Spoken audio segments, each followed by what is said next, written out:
"I don't know you," she whispered, and the mountain man promised, "You will." In the dead of a mountain storm, a half-frozen woman collapses at a stranger's cabin door. Wolves circle in the dark. A gunshot cracks the night. One man stands between her and death. But what begins as rescue turns into something far more dangerous. She carries a secret deed, control of the valley's water, and men will kill to claim it. Dust rises on the main street. Church bells toll. Riders thunder with guns drawn. She's caught between two worlds, settlers who scorn her, and the Apache family who once sheltered her. He's a scarred recluse, sworn to protect her even when the whole valley turns against them both. As bounty riders close in, river currents roar, and lamplight prayers tremble on the edge of hope. Will the promise of a stranger be enough to save her life and unite a divided land? Or will it all be washed away in blood and water? Drop a comment below and share which part of the world you're tuning in from today. If you enjoy stories like this, don't forget to subscribe for more. Through the howling wind, Robert Kane's axe bit deep into another log. The rhythmic thunk of steel against wood kept time with the gusts that whipped snow around his line shack. His weathered hands, wrapped in worn leather gloves, gripped the handle as he split one piece after another. The afternoon light was already fading, though it was barely past 3 o'clock. Winter came early and harsh to these Colorado highlands. His bad leg ached something fierce in this weather, but the cabin needed feeding. Robert paused to massage his thigh, where the old mining accident had left its mark. The same accident that had scarred his face and sent him seeking solitude in these mountains. Most folks didn't take kindly to a man whose face looked like it had been carved by lightning. The wind changed direction, carrying with it a sound that made him straighten. Was that movement out there in the white? Robert squinted through the curtain of snow. There, a dark shape wavered against the pale landscape, stumbling like a wounded deer. No deer moved like that. As he watched, the figure collapsed into a heap of what looked like nothing more than dirty rags half buried in fresh powder. Robert dropped his axe without a second thought. The crunch of his boots in the snow matched the pounding of his heart as he crossed the distance in long strides, his gimpy leg protesting each step. Up close, he could see it was a person, a woman, by the torn skirts visible beneath the ragged shawl. Her hands, bare to the bitter cold, had already taken on the waxy sheen of frostbite. Without hesitation, Robert scooped her up. She weighed no more than a child in his arms, her body frighteningly still. Inside his cabin, Robert laid her gently on his narrow bed. The lamplight revealed a young face, pale as milk except for angry red patches where the wind had scraped her raw. Her dark hair was matted with ice and snow. Working quickly, he wrapped her in his thickest buffalo hide blanket, then added wood to the stove until the iron belly glowed cherry red. As warmth filled the small space, the woman stirred. Her eyes fluttered open, deep brown eyes filled with confusion and fear. She tried to push herself up but fell back, weak as a newborn lamb. "I don't know you," she whispered, her voice barely audible above the storm's rage outside. Robert kept his distance, knowing how his scarred face could startle folks. "You will," he said, keeping his rough voice gentle. "Name's Robert Kane. You're safe here." She didn't respond, only pulled the buffalo hide tighter around herself. Robert busied himself making coffee, giving her space to get her bearings. The familiar routine of measuring grounds and heating water helped settle his own racing thoughts. What was a young woman doing out in weather fit to kill a bear? The answer would have to wait. Right now, she needed warmth and rest. He poured coffee into his best tin cup, the one without dents, and approached slowly, like he would a spooked horse. "Think you can manage some coffee? It'll warm you from the inside." She nodded weakly, though her hands trembled too badly to hold the cup. Robert steadied it for her, careful to keep his touch light and proper. As she sipped, color began returning to her cheeks. The relative quiet was broken by a sound that made the hair on Robert's neck stand up. A wolf's howl, close enough to raise concern. The woman's eyes went wide with fear. "They've been following me," she whispered, "since sunset yesterday." Robert set the coffee aside and reached for his rifle. The worn stock felt familiar in his hands as he checked the loading. Another howl joined the first, then another. The pack was closing in. "Stay inside," he told her, though she showed no sign of wanting to move. "I'll handle this." The blast of cold air as he opened the door made him wish he'd pulled on his coat, but there wasn't time. Through the swirling snow, he could make out dark shapes moving. 5, maybe 6 wolves. Their eyes caught the lamplight spilling from his doorway, glowing like devil's coins in the darkness. Robert fired a warning shot into the air. The crack of the rifle echoed off the mountainsides, but the wolves only paused briefly before resuming their advance. These weren't ordinary wolves. They were desperate with winter hunger. Cursing under his breath, Robert ducked back inside long enough to grab a burning brand from his wood stove. The wolves' howls had turned to snarls now, growing bolder. He could see their breath steaming in the cold air as they paced closer. Robert thrust the flaming wood toward the nearest wolf, swinging it in a wide arc. The beast jumped back, and Robert pressed his advantage. He fired another shot, this time aiming closer to the pack. Snow flew up where the bullet struck, and finally the wolves began to retreat. One by one, they melted back into the storm until only their howls remained, growing more distant with each passing minute. Robert stood guard a while longer, the smoking brand still ready in his hand, until he was certain they were truly gone. When he returned inside, the woman was watching him with fever-bright eyes. Some of the fear had left her face, replaced by something like wonder. "Thank you," she managed, her voice stronger now. I was certain they would." "No need to think on it," Robert cut in gruntly, though not unkindly. He hung his rifle back on its pegs and added more wood to the stove. "Storm's got everything acting strange, wolves included." She nodded, sinking deeper into the buffalo hide. The warmth and safety seemed to be taking their toll. Her eyes were growing heavy. Robert settled into his chair by the stove, prepared to keep watch through the night. Outside, the blizzard howled on, but inside his cabin there was only the peaceful sound of the woman's steady breathing as she drifted into exhausted sleep. Robert studied her face in the lamplight, wondering what circumstances had driven her to brave such weather alone. There would be time for questions tomorrow, if the storm allowed. For now he was content to guard her rest and tend the fire that kept the winter at bay.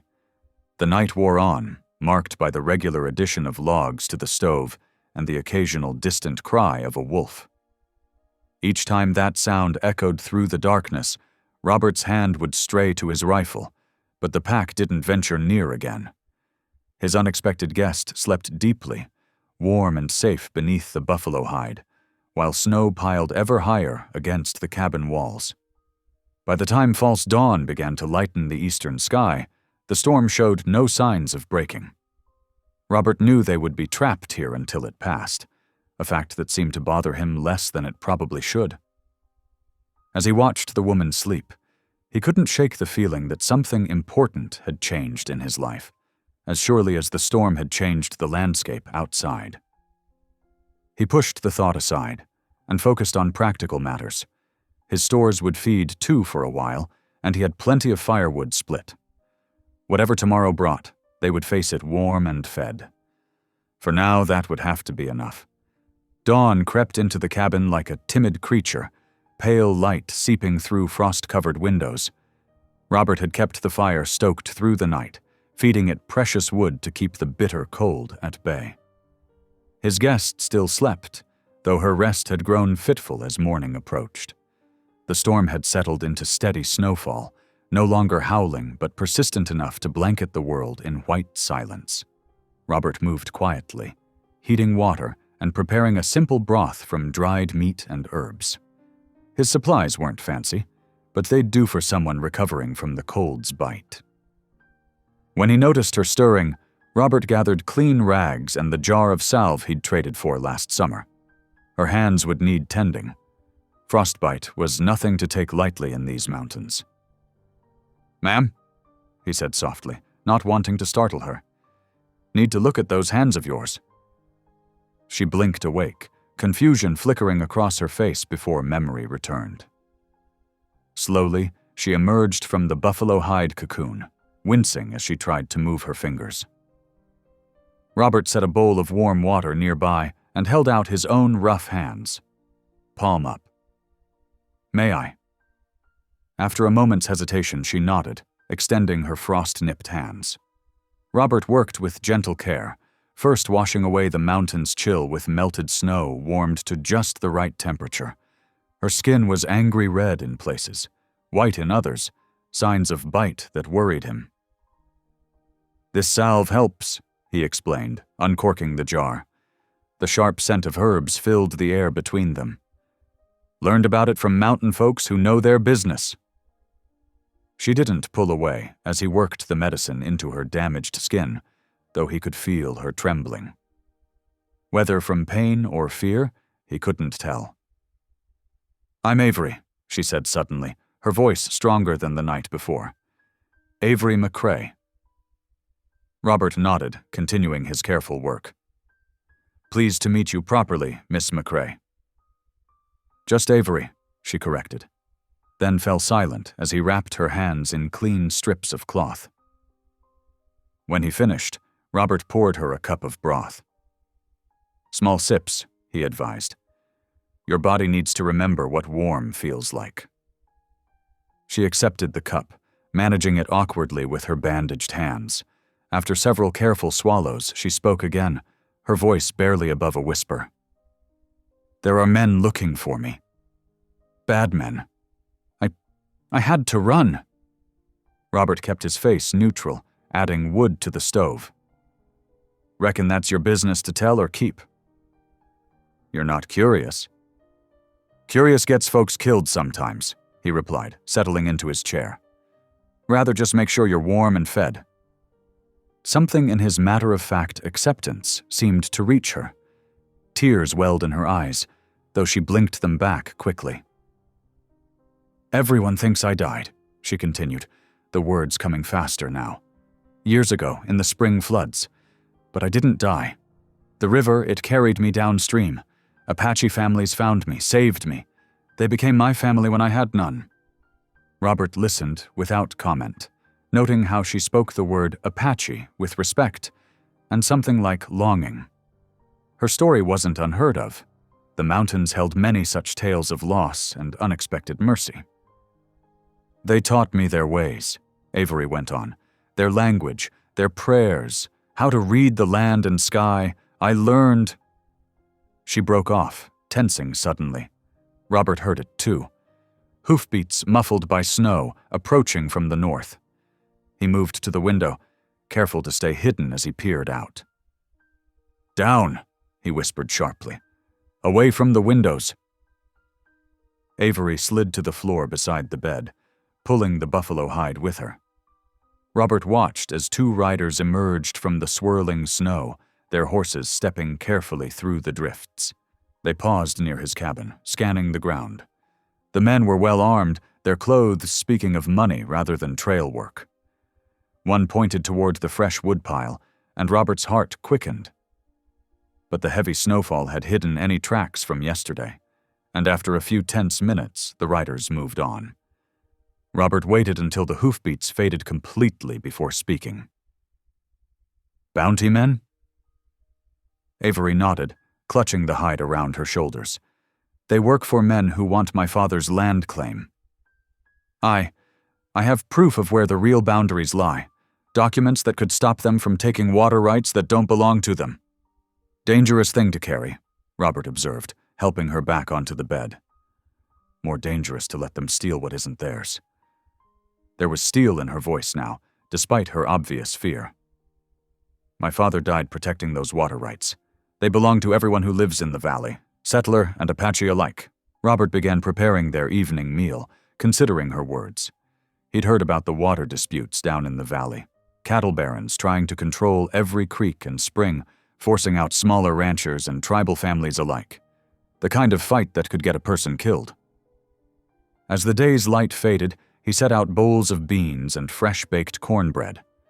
The simple food seemed to revive Avery further. She ate carefully but with good appetite, color returning to her cheeks. "These men," Robert said finally, breaking their comfortable silence. "They're not just claim jumpers, are they?" Avery set down her spoon, meeting his eyes directly for the first time. "No, they're killers. They've already burned out 3 homesteads, shot a man who tried to stop them.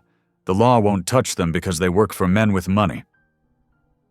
Robert nodded slowly, understanding more than she'd said. The bounty riders weren't just hunting her for papers. They meant to make an example of her. Someone who'd lived with the Apache, who threatened powerful men's plans. They'd do worse than kill her if they caught her. The gravity of her situation settled over the cabin like a heavy blanket. Outside, snow continued to fall, hiding them from immediate danger, but also trapping them in place. Robert added more wood to the stove, watching the flames dance behind the iron grate. He'd lived alone in these mountains for years, wanting nothing more than peace and solitude. Now fate had dropped this woman and her deadly troubles right at his door. As he studied her across the lamplight, he saw not just fear in her eyes, but determination. Whatever came next, Avery McCrae wasn't the type to back down from what she believed was right. The question was, what would that mean for them both when the storm finally cleared? Dawn painted the snow-covered landscape in shades of pearl and gold. Robert stood at his cabin door, watching his breath cloud in the crystal-clear air. The storm had swept through like a cleansing hand, leaving behind a world transformed. Beautiful, but treacherous. He'd risen before first light to prepare for their journey, packing supplies with practiced efficiency. His old bay horse and steady mountain mule stood saddled near the door, steam rising from their nostrils in the bitter morning air. Inside, Avery wrapped her healing hands in clean bandages. The night's rest had done her good. There was more color in her cheeks, more strength in her movements. Still, the journey ahead would test them both. "Church is a day's ride," Robert said, securing the last of their provisions. "Preacher Hale's a good man. He'll help us sort this trouble." Avery nodded, though uncertainty flickered across her face. "You trust him?" "Known him 15 years, Robert replied, checking the loading of his spare rifle before wrapping it carefully. "He speaks plain truth, even when folks don't want to hear it." They set out as the sun cleared the eastern peaks. Robert helped Avery mount his bay, noting how she winced despite her attempts to hide it. The cold had gone deep during her flight through the storm. He led them down the snow-packed trail, his mule picking its way carefully through the drifts. The morning stretched bright and brittle around them. Snow crystals sparkled like scattered diamonds, beautiful but blinding. Robert kept them to the tree line, where possible, aware that they'd leave clear tracks for anyone following. Speed mattered more than stealth now. They needed to reach town before the bounty men circled back. After 2 hours, Avery insisted on walking. "My legs need stretching," she said, though Robert suspected she was trying to spare his bay the extra burden in the deep snow. He helped her down, steadying her when she stumbled slightly. "We'll walk a spell," he agreed, "but you ride when I say." No arguments. A ghost of a smile touched her lips. "You sound like my Apache father. He never argued either, just waited until I saw sense." They walked in comfortable silence, their boots crunching through the crusty snow. Robert found himself studying her from the corner of his eye. Despite her ordeal, she moved with quiet grace, reading the terrain like someone born to the mountains. He'd known tribal folk before, but never someone who bridged both worlds as she did. By midday, her steps had begun to falter. Robert called a brief halt, sharing out smoked meat and hard biscuits beneath a stand of snow-laden pines. When they resumed, he insisted she mount up again. "Still a fair piece to go," he said firmly. "Need your strength for what's ahead." This time she didn't argue, though he caught her watching the back trail more frequently as the afternoon wore on. The sun hung low and cold in the western sky when Robert led them into a dense thicket of cedars. "We'll rest here," he announced, helping her down. "Too dangerous traveling after dark in this country." They made camp with practiced efficiency. Robert gathered dry wood from beneath the cedar boughs, while Avery cleared snow from a sheltered hollow. Soon, a small fire burned cheerfully, carefully screened to prevent its light from traveling far. After a simple meal of more dried meat and the last of the morning's cornbread, they sat close to the flames. The night pressed in around their cedar sanctuary, full of winter's whispers and creaks. "May I share something?" Avery asked suddenly, her voice soft in the darkness. Robert nodded, adding a small branch to the fire. "When I lived with the Apache, they taught me prayers for times of danger," she continued. "One special prayer for protection during storms. Would you learn it with me?" Robert sat straighter, surprised by the offer. He'd never been much for formal prayer, preferring simple words between himself and his maker. But something in her tone made him nod again. Avery shifted closer to the fire, its light catching the earnest expression on her face. "The words are simple," she explained. "They speak of shelter, of the Great Spirit's wings spreading over us like storm clouds with silver linings." She began to pray softly, first in Apache, then translating to English. Robert listened intently, his rough voice joining hers on the second repetition. The strange, beautiful words felt right somehow, rising with the sparks into the star-filled sky. When they finished, Avery looked at him with something like wonder. "You speak the words with respect," she said. "Many settlers mock our ways." "Truth is truth," Robert replied simply. "Don't matter what language it's spoken in." They settled down to sleep, Robert taking first watch with his rifle across his knees. Twice during the night, he heard branches crack in the darkness beyond their camp.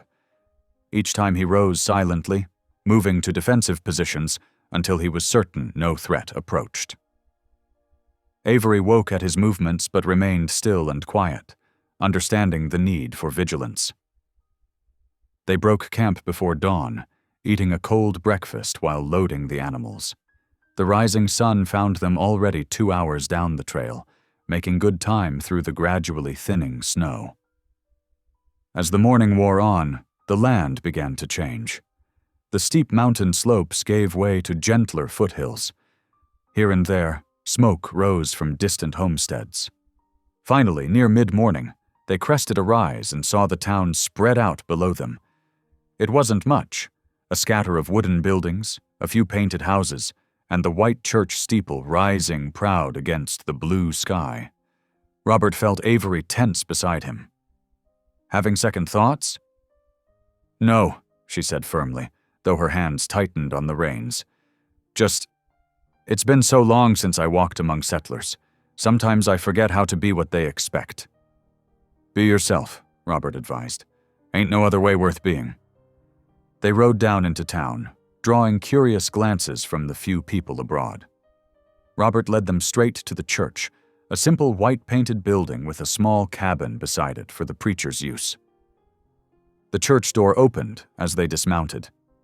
Preacher Josiah Hale stood framed in the doorway, his lean face breaking into a warm smile at the sight of Robert. "Well now, Robert Kane," he called out. "Didn't expect to see you down from your mountain this time of year." "Preacher," Robert acknowledged, helping Avery down from his bay. "Got someone needs your counsel." Hale's sharp eyes took in Avery's travel-worn appearance and bandaged hands. His expression remained welcoming, though something flickered in his gaze. "Come in, both of you. Weather's too bitter for standing about." Inside, the church was plain, but well kept, light streaming through its simple windows. Hale led them to a pew near the pot-bellied stove that heated the space. Now then, he said, settling across from them. What brings you to my door? Avery straightened her shoulders. My name is Avery McCrae. The change in Hale's expression was subtle but clear. His eyes narrowed slightly, and his smile faded to something more cautious. Robert watched the preacher carefully, ready to read any sign of threat to their safety. McCrae, Hale repeated slowly. There's a name I haven't heard spoken in years. Not since. Since the flood, Avery finished, but as you can see, reports of my death were mistaken. Preacher Hale's small church felt warm after their long journey. The pot-bellied stove radiated blessed heat, and the wooden pews gleamed with years of careful polishing. He bustled about, bringing them crusty bread and steaming coffee from his adjacent cabin. Eat, he insisted, watching them with kind eyes. You both look half frozen. Avery accepted the bread with bandaged hands, savoring each bite.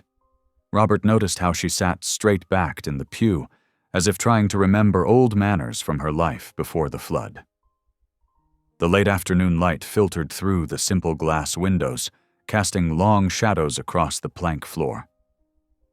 My father's deed, Avery began, once she had finished eating. It grants rights to both the Eastern Valley and the water that feeds it. I need to prove my claim at the courthouse. The warmth in Preacher Hale's face dimmed slightly. He gathered their empty cups, movements deliberate. Miss McCrae, perhaps we should speak more of this tomorrow. You've had a long journey. Time matters, she insisted. Those bounty men— Rest first, Hale interrupted gently. The courthouse won't vanish overnight. He turned to Robert. A word outside, if you please. Robert followed the preacher onto the small covered porch. The setting sun painted the snow-covered street in shades of amber and rose. A few townspeople hurried past, heading home for supper. Their curious glances lingered on the strange mountain man at their preacher's door. That girl don't know what fire she's walking into, Hale said quietly, his weathered face grave.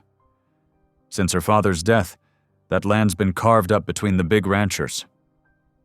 They won't take kindly to her claim, no matter how legal. Robert's jaw tightened. The deed's real enough. Oh, I don't doubt it. Hale sighed heavily. But paper don't stop bullets, Robert. If she presses that claim, men will kill for it. Water rights in this territory? Worth more than gold to some folks. She's got right on her side. Right don't keep a body breathing. Hale gripped Robert's arm. Think careful on this. You're fixing to stand against some powerful men. Men who don't mind spilling blood to keep what they've taken.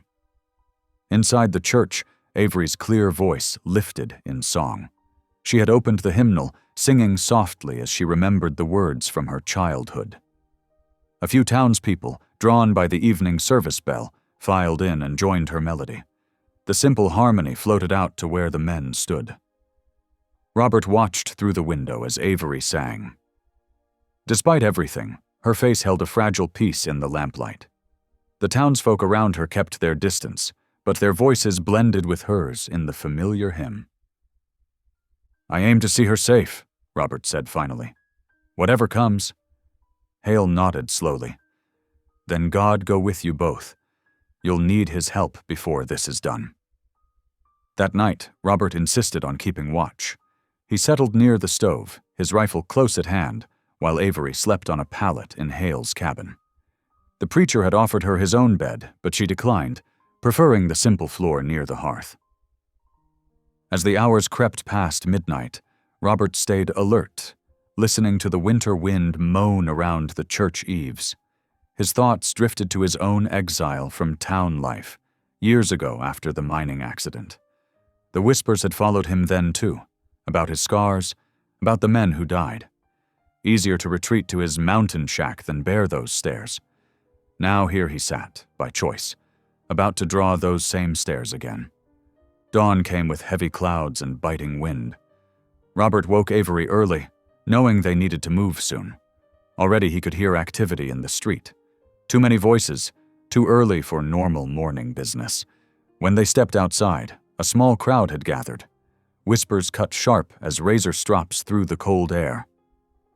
Savage's wife. False claimant. McRae's girl, they say, but where's her proof? Robert moved closer to Avery, shielding her from the hostile stares. She walked tall, chin lifted, but he felt her trembling slightly. "Morning, folks," a quiet voice called. Samuel Turner, one of Hale's regular parishioners, stepped forward from the crowd. He was leading his wagon, already hitched with 2 sturdy horses. "Preacher asked if I might lend you my rig for the journey to the county seat." Relief washed through Robert. The wagon would be faster than riding, especially with Avery still recovering her strength. But he didn't miss the worry in Turner's eyes, even as the man helped them load their gear. "Much obliged," Robert said quietly, settling Avery into the wagon bed, where he'd arranged blankets for comfort. Turner nodded, handing over the reins. "God speed you safe," he murmured, then stepped back into the crowd. Robert climbed up to the driver's seat, aware of every eye upon them. The wagon wheels creaked as they pulled away from the church, heading east toward the distant courthouse.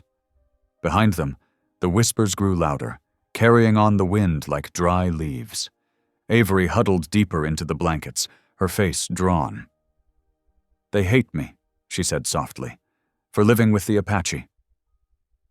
For coming back to claim what's mine."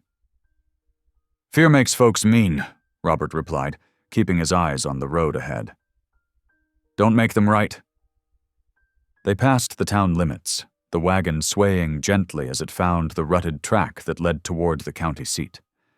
The morning sun finally broke through the clouds, painting the snow-covered plains in dazzling white.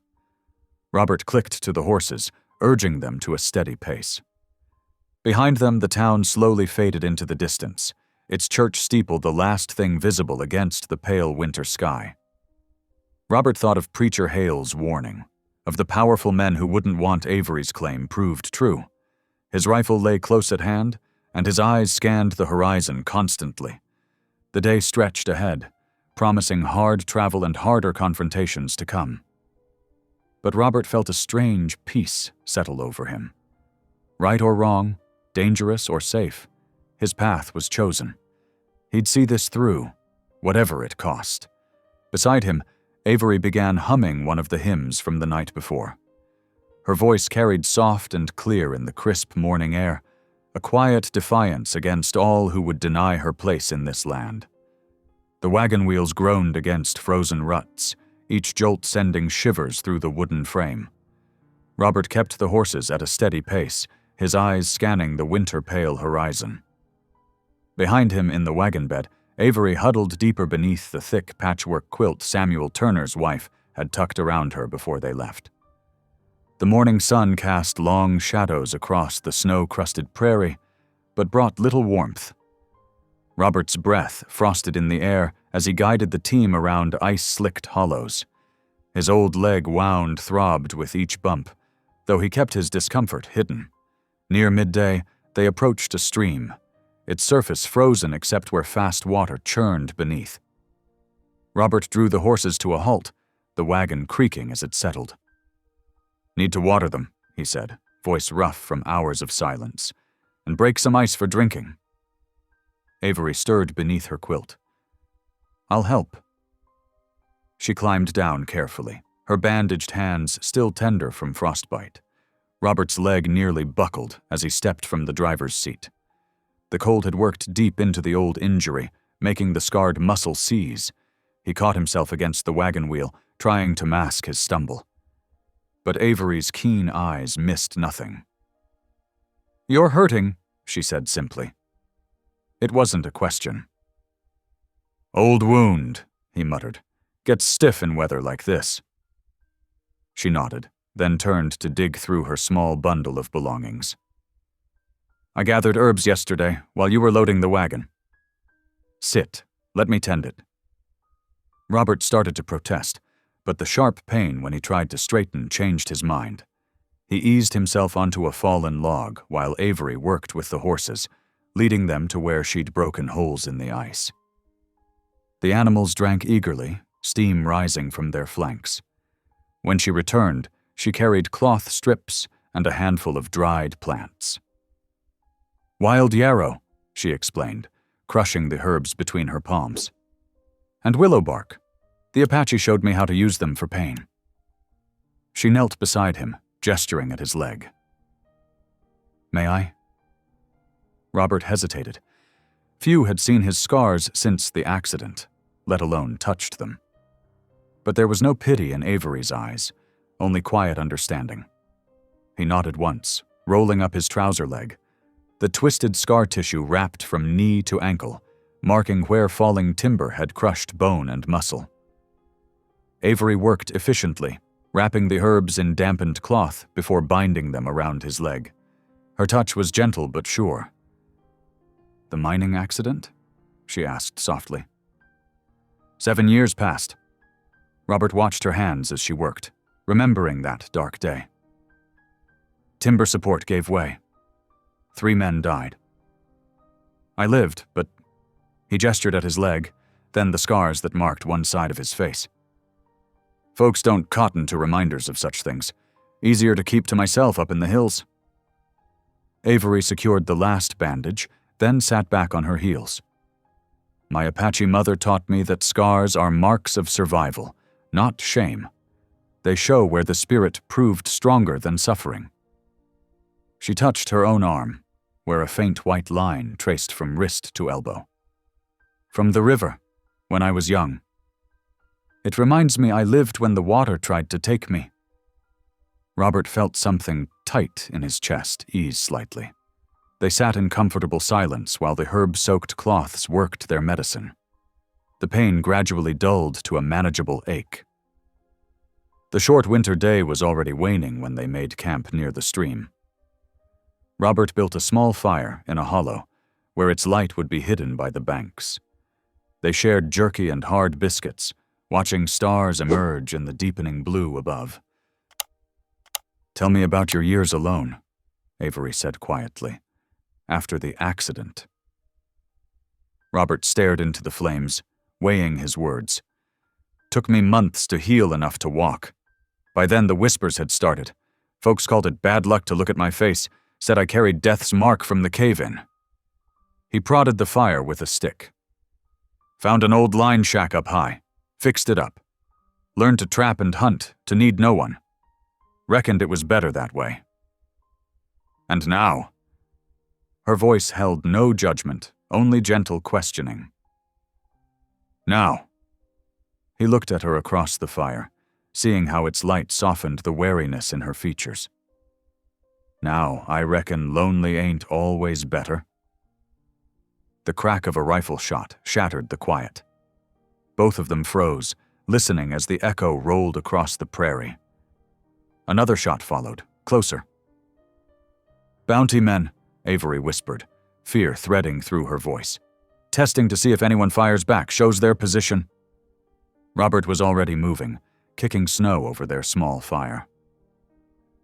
Into the wagon, he ordered softly. Stay low. Darkness swallowed them as the last embers died.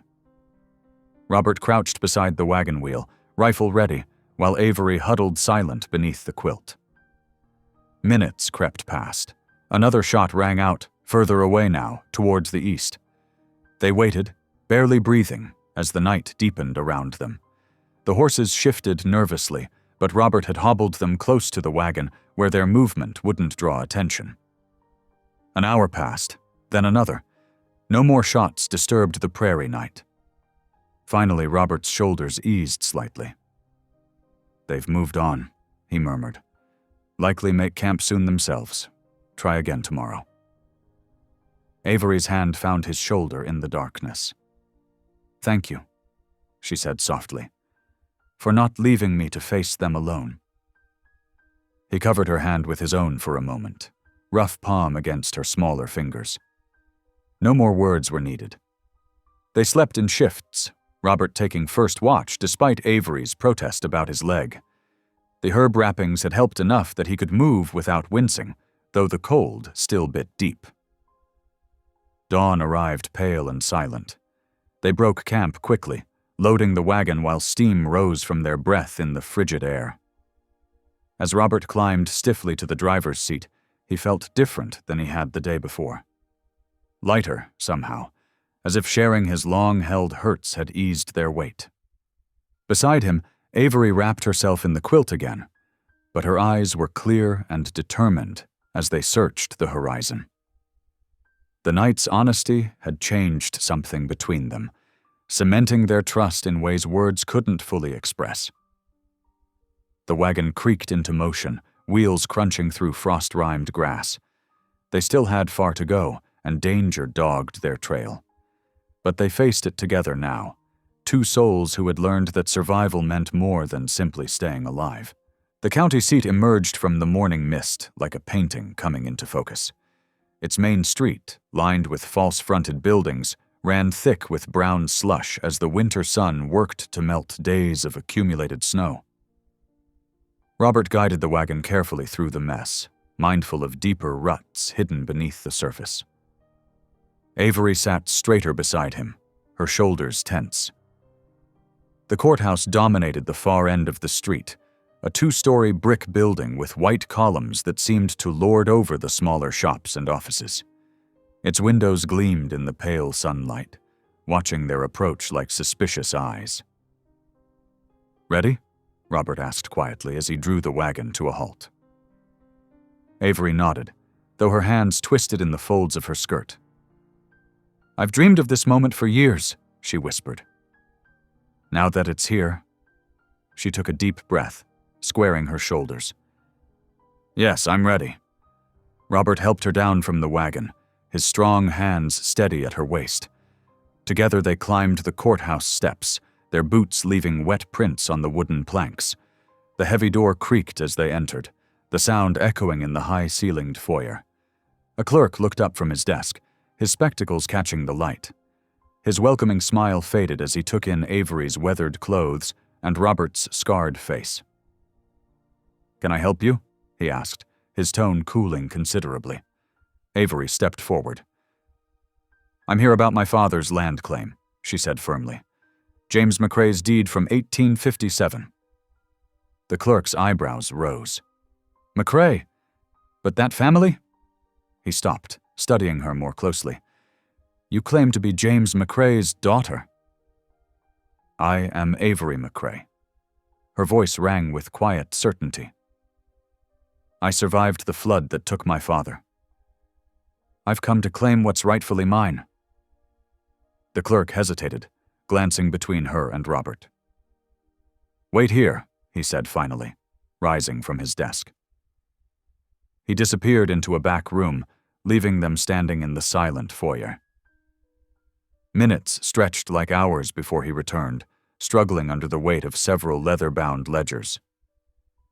"These are the records from that period," he said, dropping them onto his desk with a thud. "But I must warn you, many claims from that time are disputed." Avery barely heard him. She was already opening the first book, her fingers tracing down columns of faded ink. Robert stood at her shoulder, a solid presence as she searched. The clerk hovered nearby, watching with poorly concealed interest as Avery turned page after page. Finally she stopped, her finger marking a single entry. "Here," she breathed. "Father's mark. The Creek property, plus," her voice faltered. Robert leaned closer, reading where she indicated.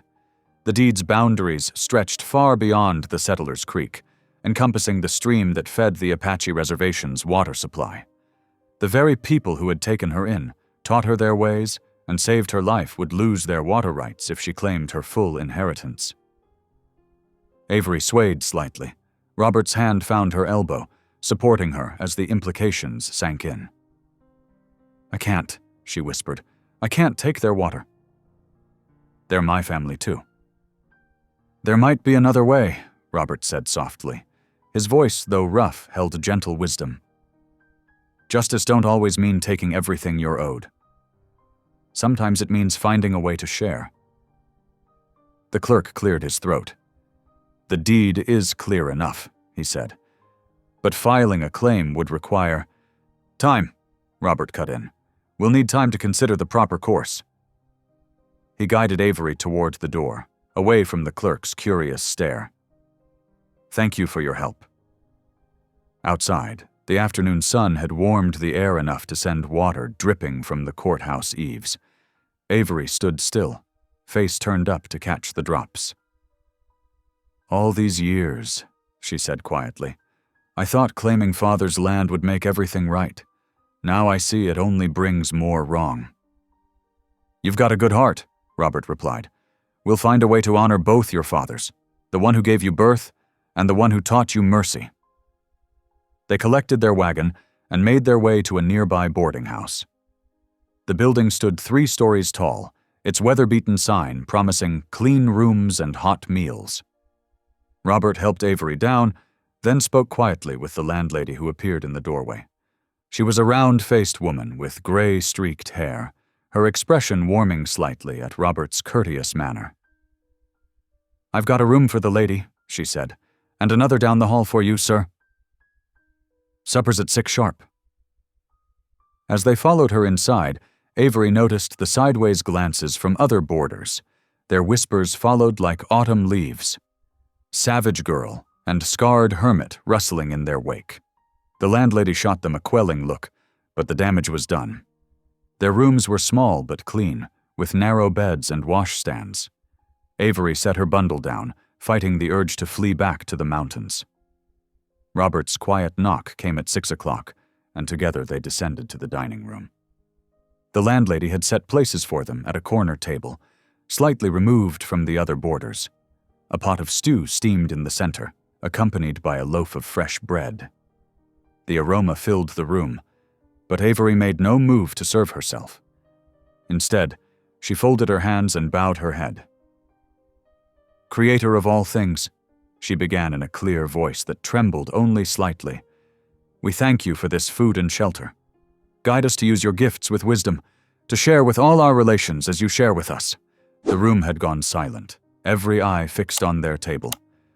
Robert watched her with quiet pride, his own head bowed in respect.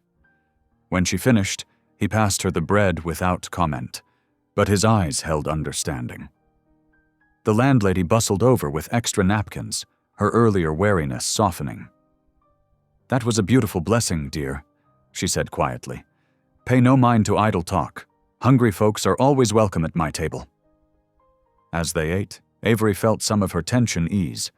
The stew was rich with vegetables and beef, the bread still warm from the oven. Robert spoke little, but his presence across the table anchored her, reminding her she wasn't alone. The other boarders gradually returned to their own conversations, though curious glances still flew their way. Avery lifted her chin, refusing to shrink from their stares.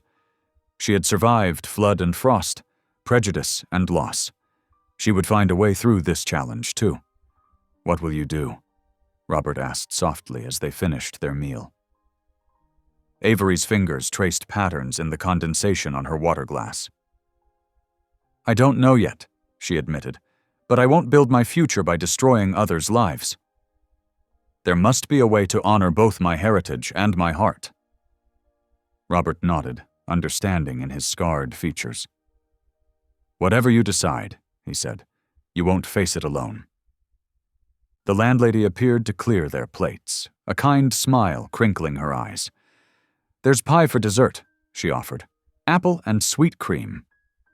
As she hurried away to fetch it, Avery caught Robert's gaze across the table. Despite the weight of the day's discoveries, despite the whispers and stares, a small smile touched her lips. Here, in this moment, she had food, shelter, and a friend who understood both her strength and her struggle. It was enough to face whatever tomorrow might bring.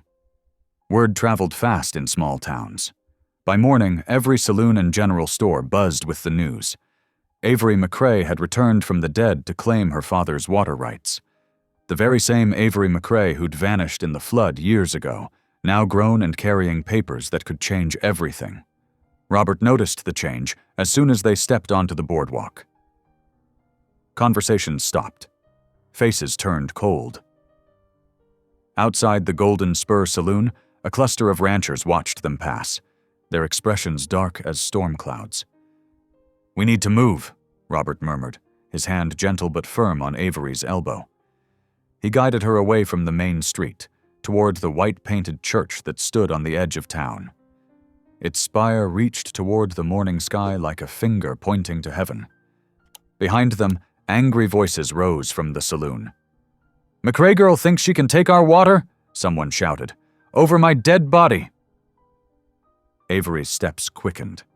Robert matched her pace, his limp barely slowing them as they hurried up the church steps. The heavy wooden door creaked open at his touch. Inside, the church was cool and quiet. Sunlight filtered through colored glass windows, painting rainbow patterns on the wooden pews. The minister looked up from his Bible, recognition crossing his weathered face. "Miss McRae," he said, rising from his desk. "I'd heard rumors, but—" He gestured toward the front pew. "Please, sit. Tell me what brings you here." Avery sank onto the smooth wood, her hands twisting in her skirts. Robert settled beside her, a steady presence as words began pouring out. She told of her survival, of the Apache family who'd taken her in, of discovering her father's deed covered both settler and tribal water. "I can't choose between them," she finished, her voice breaking. "The settlers need water for their cattle. The Apache need it for their crops. They're both my people now." The minister listened intently, his lined face thoughtful. When she fell silent, he walked to the window, gazing out at the town below. "You know," he said slowly, "I've preached about peace for 20 years. But peace isn't just words from a pulpit. Sometimes it needs a voice that knows both sides." He turned back to face them. "The town meeting is in 2 days. Speak there. Tell them what you've told me. Show them there's another way besides fighting." Avery's eyes widened. "Speak? To everyone? Your story might open hearts where Scripture alone cannot." The minister smiled gently. "Think on it. Pray on it. You're welcome to stay here as long as you need." Robert cleared his throat. "Grateful for the offer, Reverend, but we should head back to the boarding house before dark. Safer to move now." The minister nodded gravely. "Go with God, both of you." Outside, the afternoon had turned golden, but the beauty couldn't mask the tension in the air. Robert led them along back streets, avoiding the saloon. When they reached the boarding house, he didn't immediately go inside. "Got something to show you first," he said, leading her to the stable where they'd left their wagon. From under the seat, he pulled out his spare rifle, a well-maintained Winchester. "Time you learn to use this." Avery stepped back. "I don't want—" "Ain't about want," Robert said quietly. "About need. Some folks won't listen to peaceful words." He showed her how to hold it, how to sight along the barrel. The weapon felt heavy and awkward in her hands. Her fingers trembled on the stock. "Steady," Robert murmured. He adjusted her grip, his scarred hands gentle. "Like this. Breathe slow. Squeeze, don't pull." They practiced until the light began to fade. Avery never got comfortable with the rifle, but she learned its ways. How to load it, how to aim, how to make it speak if she had to. Back in the boarding house, the landlady brought them dinner on a tray. Cold chicken, bread, and apple pie. "Thought you might prefer eating up here tonight," she said kindly, setting it on the small table in Avery's room.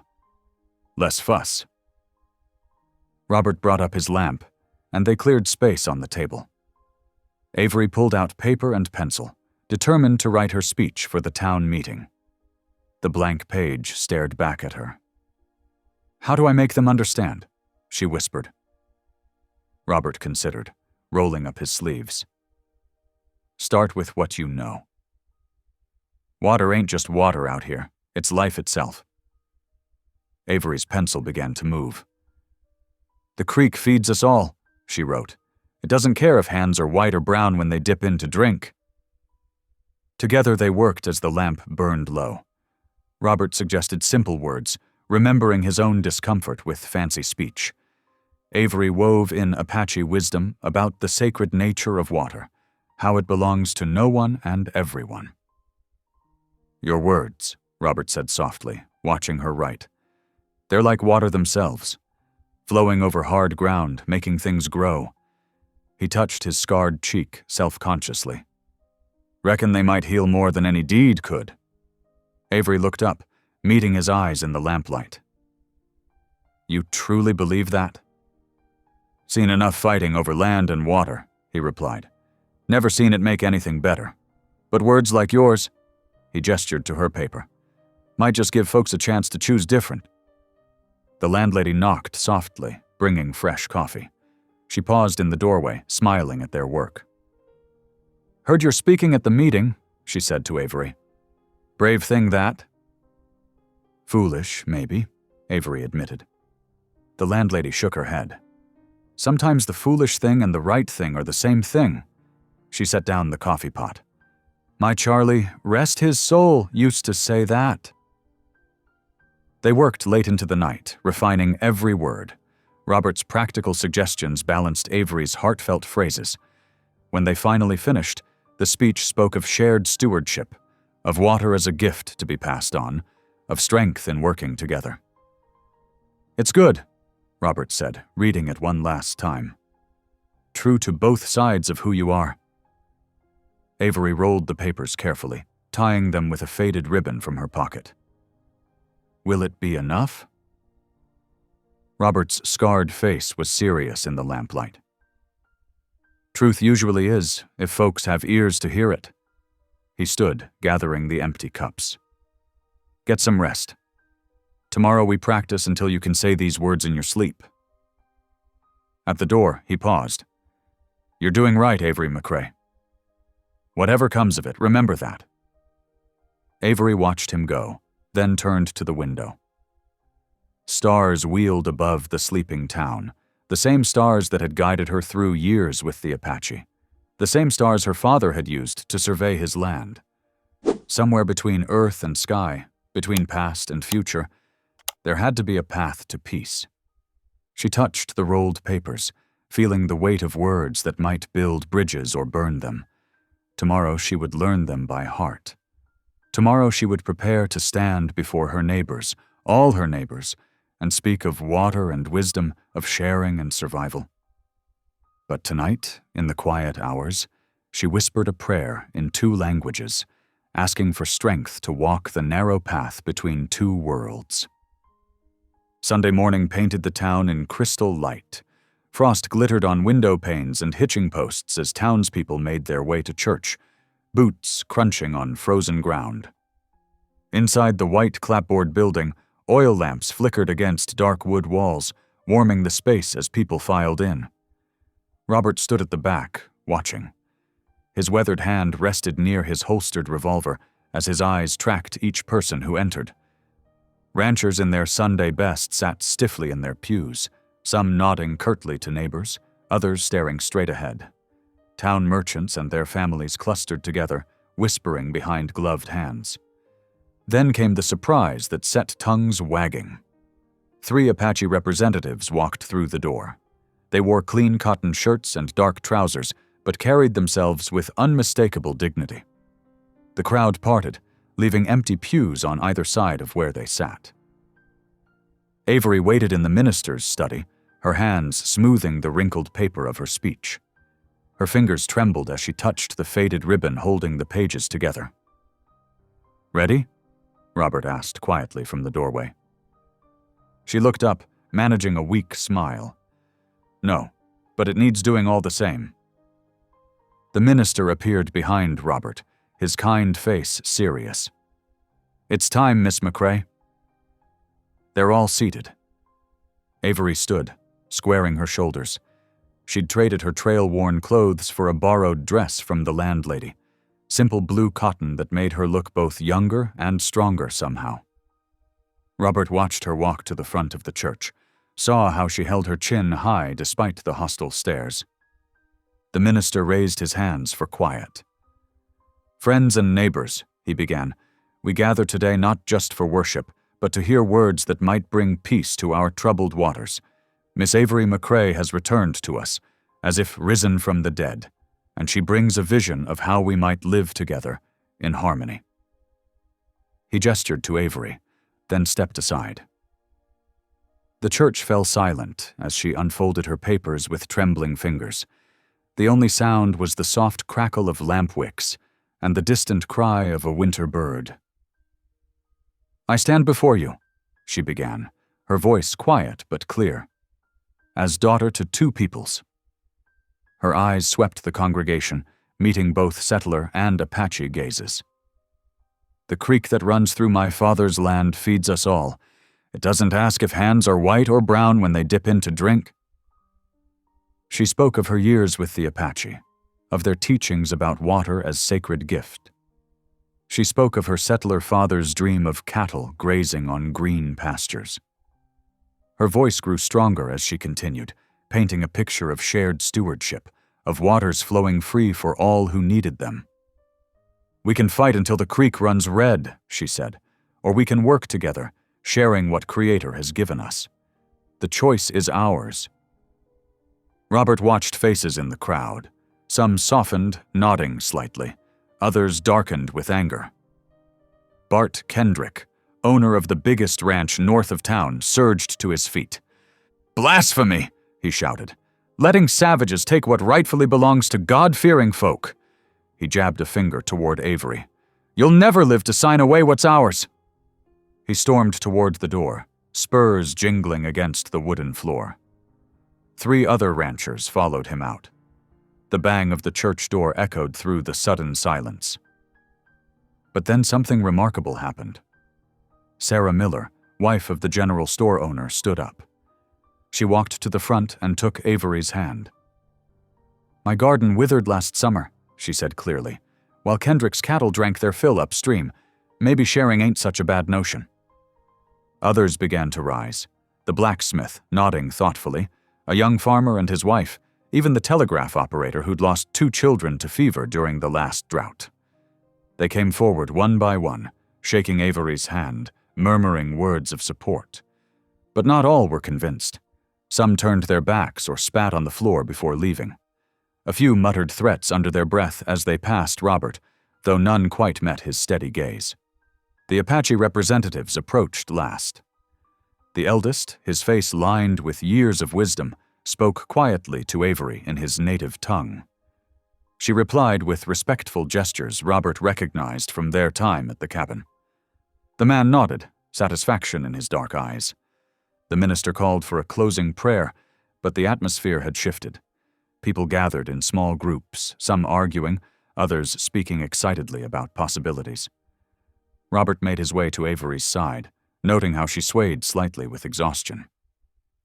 "Time to go," he murmured. They waited until most had left before stepping out into the cold afternoon. The streets were strangely empty, though Robert caught glimpses of faces at windows, watching them pass. Their boots echoed on the wooden sidewalks as they walked toward the boarding house. Neither spoke until they were safely inside Avery's room. The landlady appeared moments later with coffee and fresh bread, her face worried but kind. "Heard what happened," she said, setting down the tray. "Reckon you did a brave thing, miss. Foolish maybe, but brave." She patted Avery's shoulder before leaving them alone. Robert poured coffee into tin cups, while Avery sank into the room's single comfortable chair. Her hands shook as she took the cup he offered.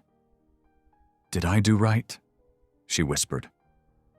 "Or did I just make everything worse?"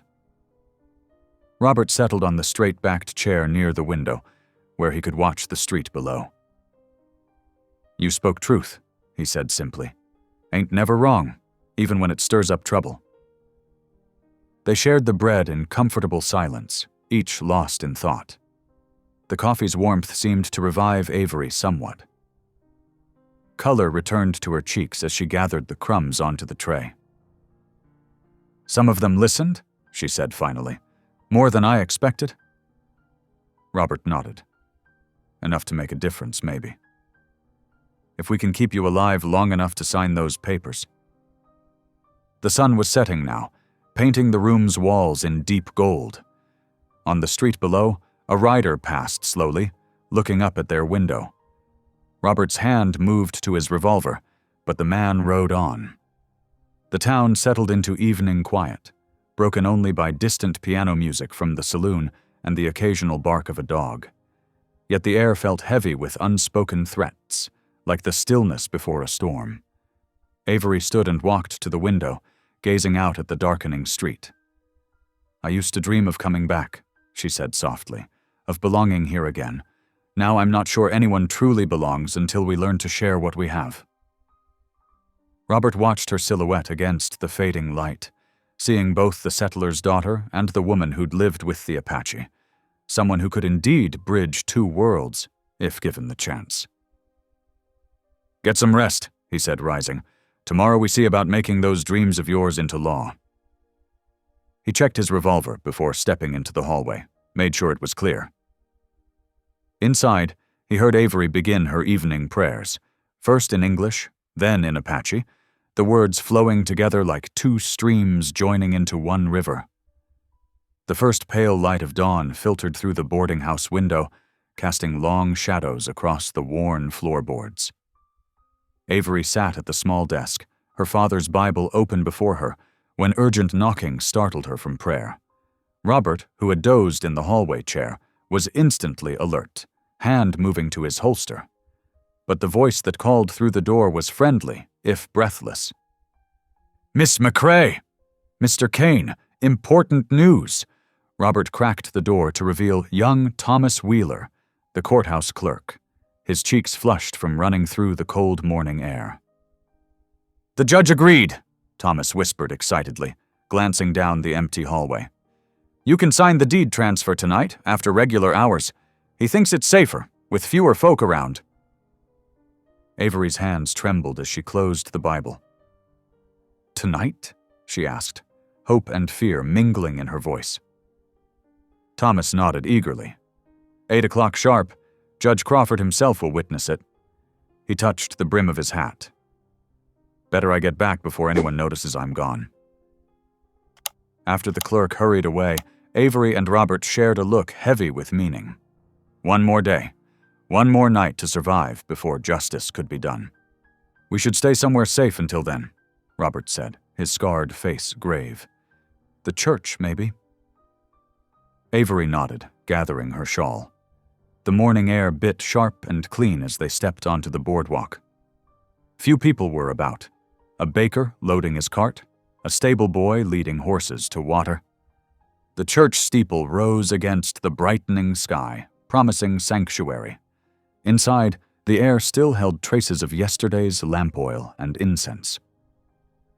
Avery slipped into a pew near the front, while Robert positioned himself where he could watch both doors.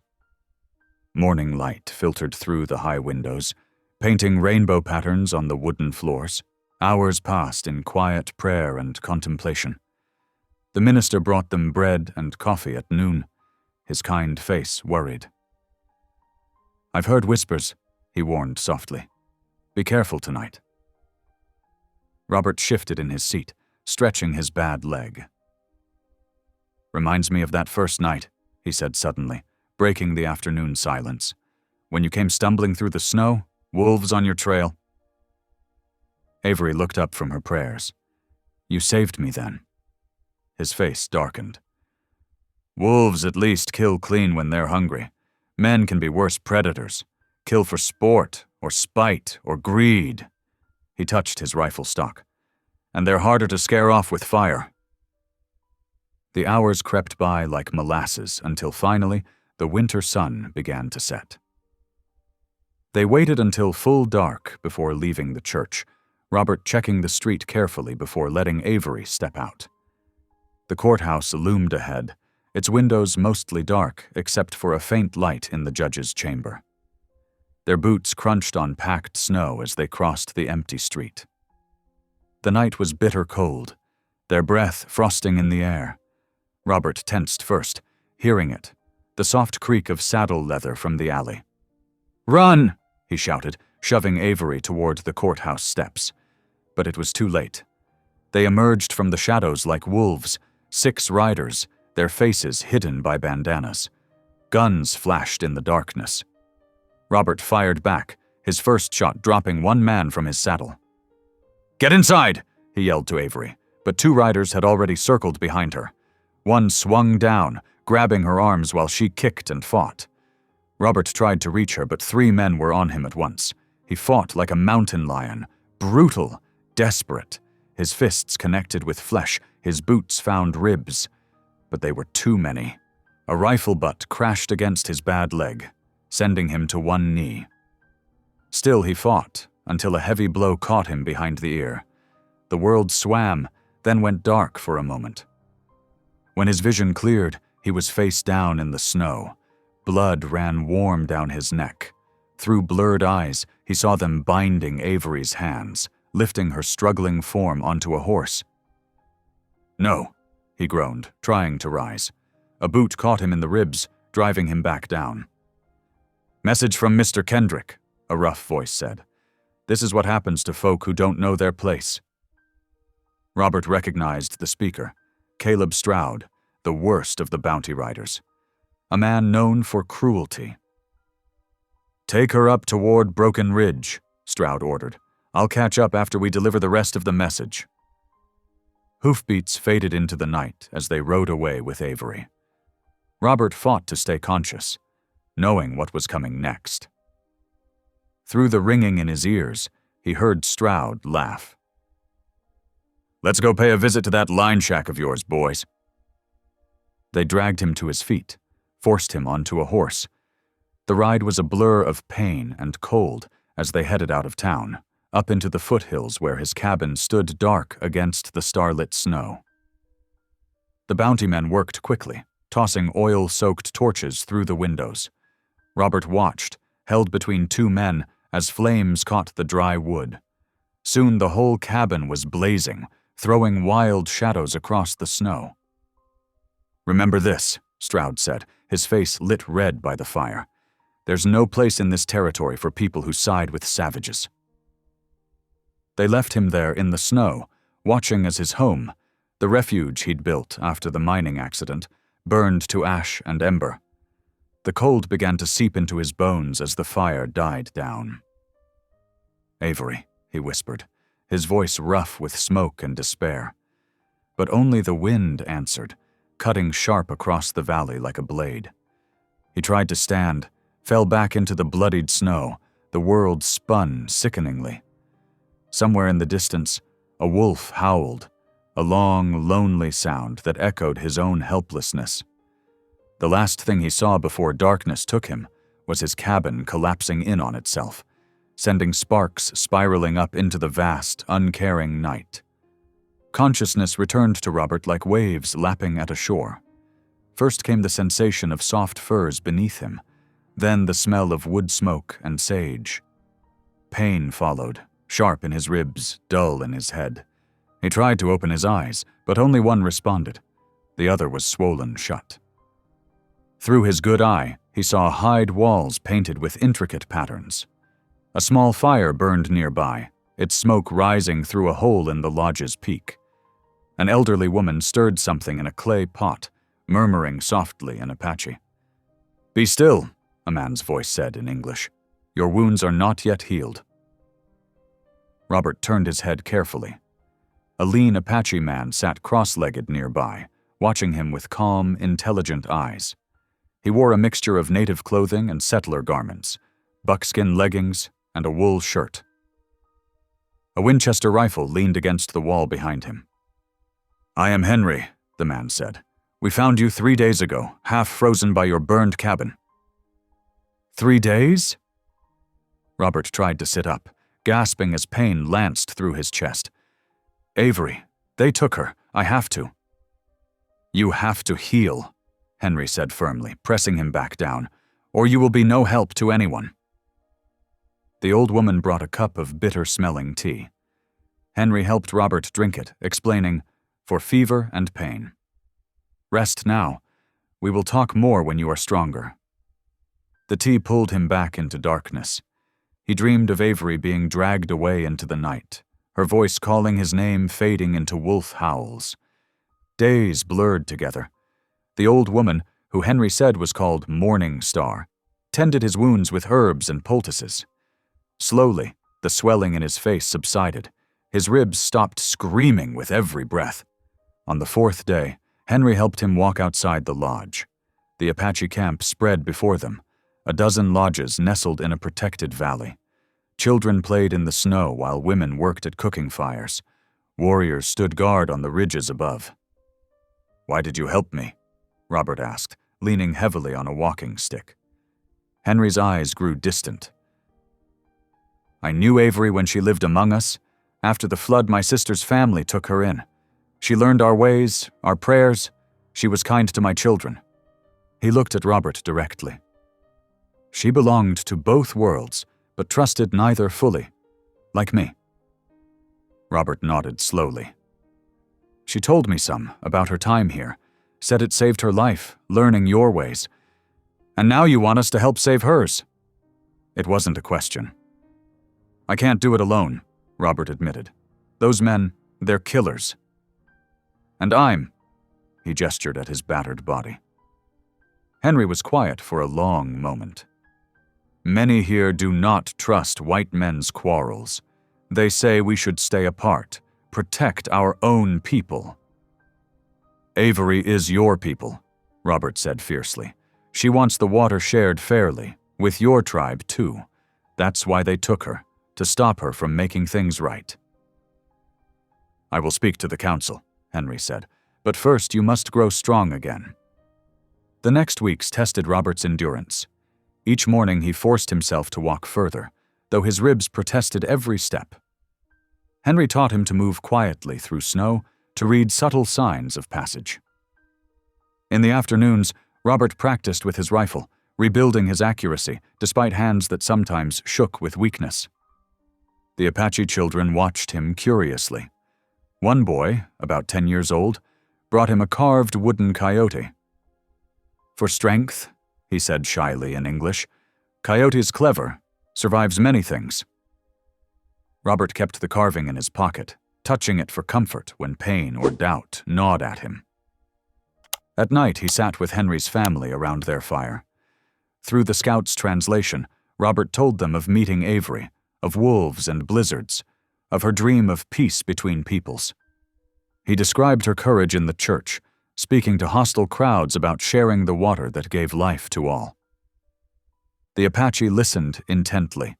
An elder spoke up one evening, his words measured as Henry translated, "Water flows for all creatures. The Great Spirit did not make it for one people only." Slowly, Robert saw respect replace suspicion in their eyes. They began greeting him when he passed, sharing food, teaching him words in their language. He learned that many remembered Avery with fondness, the girl who tried so hard to belong, who learned their songs and helped gather plants for medicine. One evening, Henry brought news. "The council has decided. 10 warriors will ride with us to find her. We leave in 2 days." Relief and gratitude overwhelmed Robert. That night, for the first time since he was a boy, he knelt in prayer. His voice was rough with disuse as he spoke to God, thanking him for these unexpected allies, for not leaving him to face this fight alone. Henry found him there, still kneeling in the snow. The scout settled beside him, silent for a long moment before speaking. "I have tracked men like these before," he said quietly. "They will expect pursuit from the north, from town. But I know paths through the high country they would never watch." Robert nodded. "How soon can we move?" "Dawn," Henry replied. "The warriors are ready." "And you?" He studied Robert's face in the starlight. "Are you strong enough?" Robert touched the wooden coyote in his pocket, remembering Avery's courage that first night in his cabin, how she had faced wolves and strangers and fear itself with unwavering spirit. "I have to be," he said simply. "She needs us." Henry clasped his shoulder, a gesture of brotherhood that needed no translation. Together they watched the stars wheel overhead, each man's thoughts turned toward the difficult path ahead. Inside the lodge, Robert gathered his few possessions, the rifle, his healing wounds, and a new strength born of shared purpose. Come dawn, they would ride. And somewhere in the vast wilderness, Avery was waiting for them to find her. The night deepened around the camp, snow beginning to fall soft as whispered prayers. In the distance, a lone wolf called. Not a cry of hunger now, but a summons to the hunt. The cabin reeked of stale tobacco and unwashed men. Avery sat with her back against rough wallboards, her wrists bound tight with rawhide, that bit deeper with each small movement. 3 days had passed since the bounty men had dragged her from town, or maybe 4. The hours blurred together in a haze of fear and cold. Caleb Stroud, the bounty men's leader, paced before the cabin's single window. His spurs jangled with each step, a sound that had come to fill Avery with dread. Outside, weak winter sunlight filtered through bare branches. "Ain't gotta be this way," Stroud said, not for the first time. He pulled a wrinkled paper from his vest. "Just sign over the claim." Simple as that. Avery kept her eyes fixed on the floor's warped boards. Her throat felt raw from thirst. They gave her just enough water to keep her alive, but never enough to satisfy. Still playing mute? Stroud crossed to where she sat, crouching down. His breath smelled of whiskey despite the early hour. "Them Apache teach you that? To sit quiet like some wooden Indian?" The slur made her flinch, but she wouldn't give him the satisfaction of a response. Instead, she silently mouthed the prayer Henry's mother had taught her long ago. "Spirit of the eagle, grant me strength. Spirit of the wolf, grant me endurance. Leave her be, Stroud." The words came from Jake, the youngest of the bounty men. He couldn't have been more than 20, with a boy's smooth cheeks and troubled eyes. "She ain't going nowhere." Stroud straightened, shooting Jake a warning look. "Getting soft on our guest?" "No, sir." Jake looked away. "Just saying, ain't no need to prod at her." Avery studied Jake from beneath lowered lashes. She'd noticed his discomfort over the past days, how he'd loosened her bonds slightly when the others slept, or left a cup of water within reach. Small mercies, but they helped her endure. Well, time's about up anyway. Stroud moved to the window again, checking the position of the sun. "Boys are nearly ready with them horses. Today's the day we settle this business permanent-like." A chill that had nothing to do with the winter air ran through Avery. Through the window she could hear the rush of the river, swollen with melting snow. She knew what they planned, had heard them discussing it when they thought she slept. They would force her to the river's edge, make her sign the papers, then ensure no one ever found her body. The thought of those icy waters brought back memories of the flood that had separated her from her settler family years ago. The roar of water, the helpless tumbling, the certainty of death, until Apache hands had pulled her from the river's grip. "Spirit of the eagle," she whispered again, this time aloud. "Spirit of the wolf." "Shut that heathen talk," Stroud snapped, but Jake spoke up again. "Let her pray if she wants. Ain't hurting nothing. Getting mighty concerned with her comfort, boy." Stroud's voice carried a dangerous edge. Jake busied himself checking his rifle, avoiding his leader's gaze. Outside, horses stamped in the snow, and men's voices called back and forth as they prepared for the grim task ahead. Avery closed her eyes, exhaustion and fear threatening to overwhelm her. In the darkness behind her eyelids, Robert's face appeared, scarred but gentle, his eyes holding that first promise. "You will know me." The memory gave her strength. Robert had survived his own trials, carried his own scars. He had shown her that survival wasn't shame. It was courage. She would not let these men break her spirit, even if they took her life.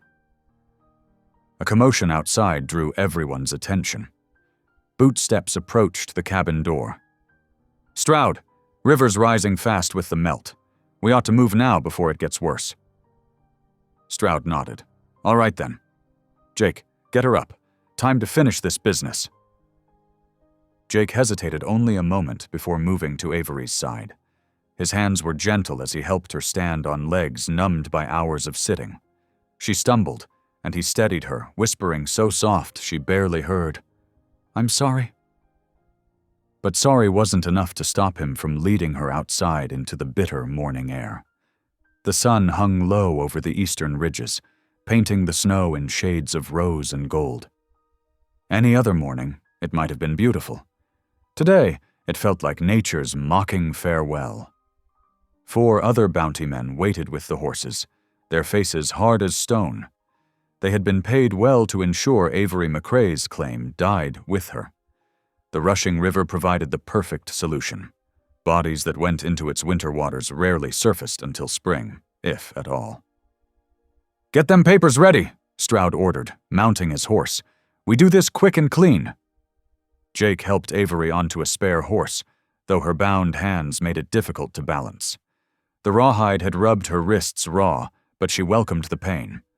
It helped her focus, kept her mind sharp despite her fear. They rode single file down a narrow trail toward the river. The sound of water grew louder with each step, a hungry roar that seemed to call her name. Avery found herself remembering more of the Apache prayers. Prayers for strength, for courage, for the spirits of the land to witness and remember. At the river's edge, they halted. The water churned past, dark and furious, carrying chunks of ice and broken branches in its current. Mist rose from its surface like spirits dancing. Stroud dismounted, pulling the papers from his vest again. "Last chance, girl. Sign these, say you was confused about your claim, and maybe we let you ride away. Fight us, and—" He gestured to the rushing water. Avery looked at the river, then at the men who thought they could break her. In Apache, clear and strong, she began to sing the death song Henry's grandmother had taught her, not out of fear, but defiance. "Shut her up," Stroud snarled, but even Jake seemed reluctant to approach. Her voice carried over the water's roar, calling to the sky, to the earth, to whatever spirits might be listening. "Fine. Do it the hard way." Stroud nodded to his men. "Get her down. Hold her till she signs or drowns." Rough hands seized her arms. The singing stopped as they dragged her from the horse, but Avery's spirit remained unbroken. Robert's promise echoed in her mind. "You will know me." Whatever came next, she would face it with the courage of both her peoples, settler and Apache alike. The men forced her toward the river's edge, boots slipping on the icy banks. The water reached for her with white-foamed fingers, hungry for another sacrifice. But Avery McCrae would not go easily into its embrace. She had survived these waters once before. Perhaps, with the spirit's help, she would survive them again. Behind her, Jake's troubled voice rose. "Stroud, maybe we should." "Shut up, boy. You do your job, or you join her." The river roared. The men's hands tightened. And Avery McCrae, daughter of settlers and Apache alike, faced her fate with prayers on her lips and Robert's promise in her heart. The snow lay deep in the mountain passes, pristine except for the telling marks of horses' hooves. Robert Kane knelt despite his aching leg, running gloved fingers over the impressions. 6 horses had passed this way, their tracks still fresh beneath the powder. His heart quickened. They were closing in. 2 days ahead, maybe less, Henry said, crouching beside him. The Apache scout's dark eyes studied the signs with practiced ease. Behind them, 4 other Apache riders sat motionless on their ponies, waiting. Robert pushed himself upright, leaning on his rifle for support. His ribs still ached from the beating in town, but the pain felt distant now, less important than the mission ahead. The winter sun hung low and cold in the afternoon sky, offering little warmth. "They're heading toward Snake River," Henry continued, gesturing toward the distant valley. "Bad place for crossing this time of year. Ice breaking up, water high with snowmelt." The word sent a chill through Robert that had nothing to do with the winter air. He'd seen men drown in spring rivers, watched bodies disappear beneath churning ice never to surface again. The thought of Avery facing such a fate made his hands tighten on the rifle stock. "We'll catch them before then," Robert said, but doubt crept into his voice. 6 armed men against their small party. The odds weren't good, and his shooting wasn't what it used to be, not with his hands stiff from cold and old injuries.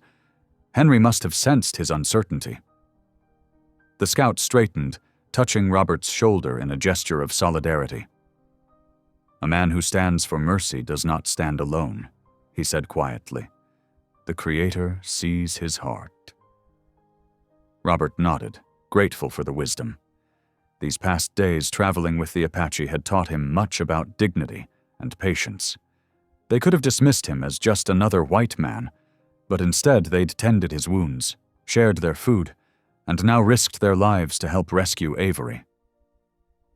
"Much obliged," Robert said, the frontier phrase feeling inadequate for the depth of his gratitude. They mounted up, Robert's old bay horse sure-footed despite the deep snow.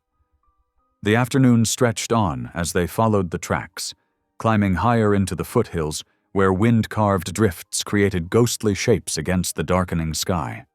As evening approached, Henry signaled to make camp in a sheltered grove of cedars. The Apache riders moved with practiced efficiency, gathering firewood and settling the horses, while Robert's stiff muscles protested every movement. Still, he insisted on helping, determined not to be a burden. They built a small fire, keeping it low to avoid detection. Henry produced a bag of cornmeal, mixing it with water to make simple cakes that they cooked on hot stones. Robert contributed his dwindling supply of coffee, the bitter brew warming their hands and spirits. Around the fire, the Apache men spoke softly in their own language, with Henry occasionally translating the key points for Robert. They discussed approaches to the river, likely ambush spots, the best ways to counter 6 armed men. The tactical talk reminded Robert of his mining days, planning shift rotations and timber support, until the cave-in that had scarred him and killed his friends. Lost in memory, Robert's hands moved of their own accord, drawing out his belt knife and a piece of cedar wood. The habit of carving had stayed with him through years of solitude, a way to keep his hands busy and mind-focused. As the others talked, he began shaping the soft wood, letting prayers flow silently through his thoughts. The cedar took form beneath his blade, a simple cross, unadorned but solid. Robert worked each surface smooth, thinking of Avery's quiet strength, her ability to bridge 2 worlds with grace. He'd promised she would know him, and now he prayed for the chance to keep that promise. Henry noticed his work. "A symbol of your faith?" "Something to give her when we find her," Robert replied, emphasizing when rather than if. He ran his thumb over the smooth wood. "Reckon everyone needs something to hold on to in dark times." The Apache scout nodded, understanding. "Like our sacred medicines, it carries power through belief." He pulled a small leather pouch from beneath his shirt. "My grandmother made this before she walked on to the spirit world. When I hold it, I feel her strength." Robert appreciated the sharing of something so personal. These men had taught him that faith spoke many languages, but heard the same truths. His fingers traced the cross one final time before tucking it carefully into his shirt pocket, close to his heart. The night deepened around their small camp, wind sighing through the cedars like distant prayers. One by one, the Apache riders wrapped themselves in blankets, taking turns at watch. Robert found sleep elusive, his mind racing with possibilities and fears. He thought of Avery facing the bounty men alone, wondering if she was warm enough, if they'd fed her, if she was even still. No, he couldn't let his thoughts go there. Instead, he focused on her strength, how she'd survived the river once before, how she'd maintained her dignity despite prejudice from both settlers and Indians, how she dreamed of bringing peace out unto divided peoples. "Lord," he whispered into the darkness, "I ain't been much for talking to you since the mine collapse. Figured you had your reasons for what happened, but I couldn't see them through my scars." He touched his face, feeling the rough ridges of healed wounds. But maybe you were just waiting for the right time, the right cause. Maybe you were saving my strength for this." The fire crackled softly, sending sparks up to join the stars. Robert continued his prayer, speaking from his heart rather than any formal teaching. "I know I ain't worth much in most folks' eyes, but if you see fit to help us find her to keep her safe," he paused, swallowing hard, "well, I reckon I'd be mighty grateful." Dawn came with crystal clarity, the sun painting the snow in shades of rose and gold. They broke camp efficiently, eating the last of the cornmeal cakes cold and washing them down with snow melted in their coffee cups. Robert checked his rifle one final time, counting the cartridges in his belt.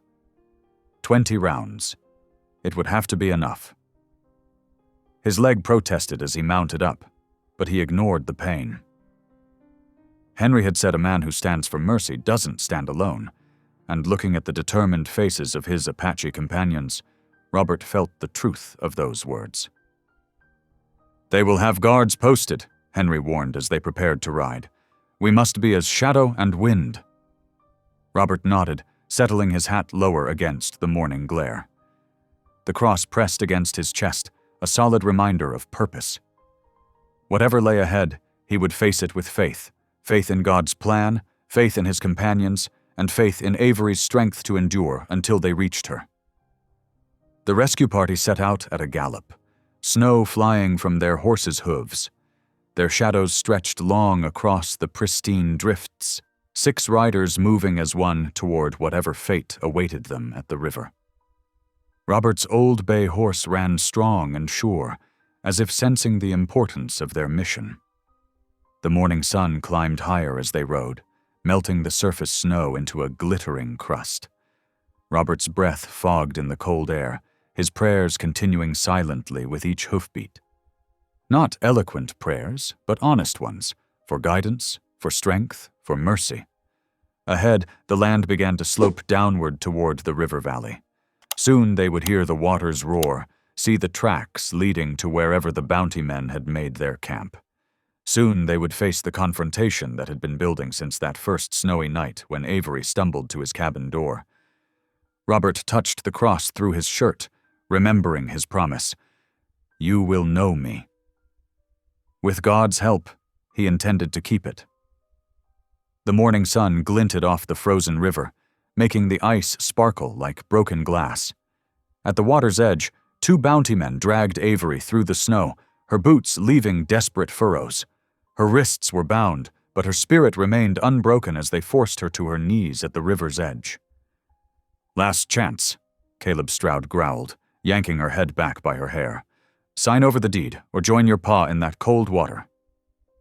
Avery's voice came out strong despite her trembling. "I won't betray either of my families. The water belongs to all." "Suit yourself, savage lover." Stroud nodded to his men. "Make it look like an accident." Avery cried out as they shoved her forward, but even then, she wouldn't yield. The sound of her defiance echoed across the valley, and was answered by the sharp crack of rifle fire. Robert's shot struck true, dropping one of the men holding Avery.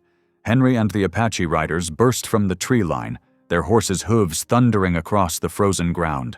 Arrows whistled through the air as Robert fired again, forcing Stroud to dive for cover.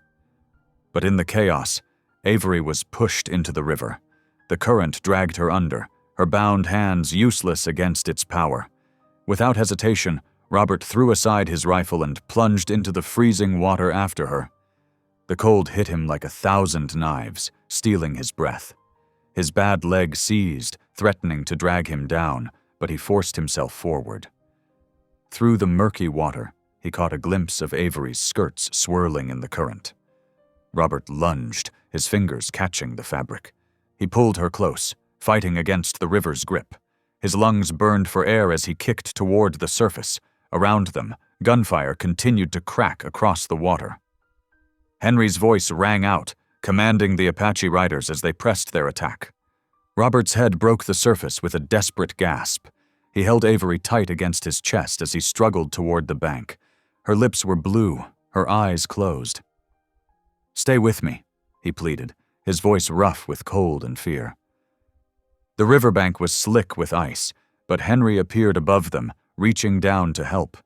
Together they dragged Avery onto solid ground. Robert's trembling fingers worked at the ropes binding her wrists, while Henry covered them with his rifle. In the distance, hoofbeats thundered away as the surviving bounty men fled, pursued by the Apache riders. Stroud's voice carried back on the wind, cursing them all. Avery coughed violently, water spilling from her mouth as her eyes fluttered open. Robert gathered her close, sharing what warmth he could despite his own shivering. "You're safe now," he whispered, his scarred face pressed against her wet hair. "You're safe." She clutched at his shirt with numb fingers, tears mixing with river water on her cheeks. Her voice came out as barely a whisper. "I do now." Robert pulled back just enough to meet her eyes, confused. A small smile touched Avery's blue lips. "You said I would know you." "I do now." Her shaking hand reached up to touch his scarred cheek. "I know your heart." Lamplight flickered against the fresh-hewn logs of Robert's rebuilt cabin. The walls still smelled of pine sap and wood smoke, a promise of new beginnings.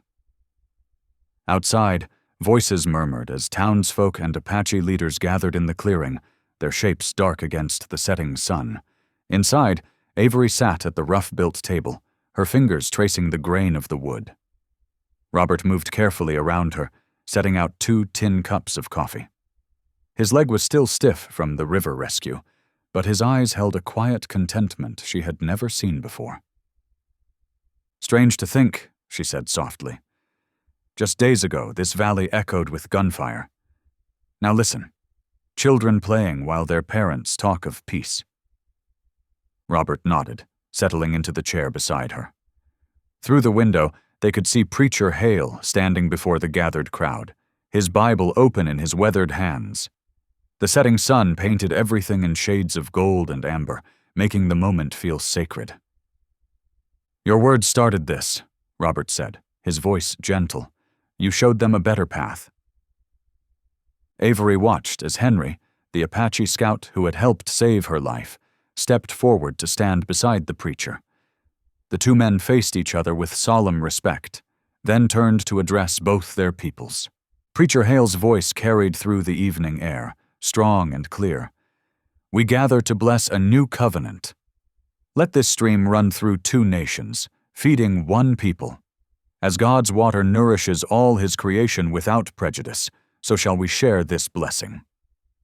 Henry spoke next in Apache, then English. "The water knows no boundaries. It feeds the deer that drinks, the fish that swims, the child who thirsts. We are wise to follow its example." Inside the cabin, Robert reached into his shirt pocket and withdrew something small wrapped in a scrap of cloth. "I made this," he said, his scarred hands unfolding the fabric to reveal the cedar cross he had carved during their pursuit. "While I was healing with Henry's people, not knowing if I would find you in time." Avery took the cross gently, feeling the smooth wood beneath her fingers. Tiny details had been carved into its surface, flowing water, mountain peaks, and on the back, her name. "It's beautiful," she whispered, holding it close. "I didn't know you had such gentle hands." She looked up at him, eyes bright with tears. "I didn't know you at all, back when I collapsed at your door. But now I do." Robert's scared face softened into a smile. "That's all I ever hoped for." Outside, signatures were being added to the water rights agreement. Names in English and Apache, some just marks, but all carrying equal weight. The sound of clapping drifted through the window as the document was held up for all to see. Avery rose and moved to the stove, lifting the lid on a pot of beans. Robert followed, breaking the cornbread into portions. They worked together in comfortable silence, setting out their simple supper as darkness gathered outside. The lamplight caught the cedar cross, now hanging on the wall, casting its shadow like a blessing over their table. As they sat down to eat, The murmur of two peoples becoming one community drifted through the window, a song of hope for the future. Thanks for tuning in. These stories remind us that life is more than headlines. It's about heartlines. Subscribe if you want more moments that make you pause, feel, and reflect.